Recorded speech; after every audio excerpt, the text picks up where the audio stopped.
In a shocking twist ahead of trial, Bryan Kohberger planned to argue that the 4 University of Idaho students he brutally murdered were actually killed by 3 of their own friends. Though these individuals were never publicly named, a court order filed shortly before Koberger's decision to accept a plea deal revealed striking details about them. Each of the 3 was socially connected to one or more of the victims: Kaylee Goncalves, Madison Mogan, Xana Kernadle, and Ethan Chapin, and had interacted with them at social events in the hours before the slayings. They lived within walking distance of the off-campus home where the murders occurred and were familiar with its layout from previous gatherings. Koberger even aimed to introduce a 4th possible suspect, a man who reportedly saw one of the victims while shopping 5 weeks before the killings. According to court records, this man briefly followed her out of a store, considering saying hello, but ultimately walked away without speaking.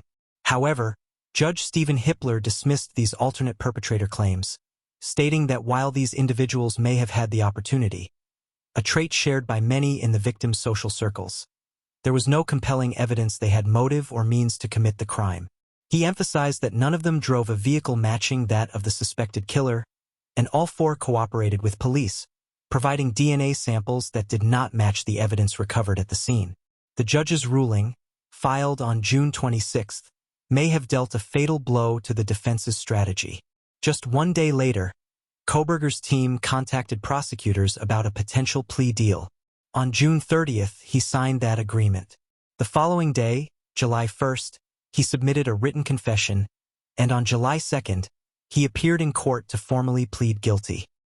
Now, as sentencing looms on July 23rd, the man at the center of one of the most haunting college town murders in recent memory will have one last chance to speak, possibly revealing the motive behind his horrifying crimes. Prosecutors are seeking for consecutive life sentences without parole, plus an additional 10 years for burglary.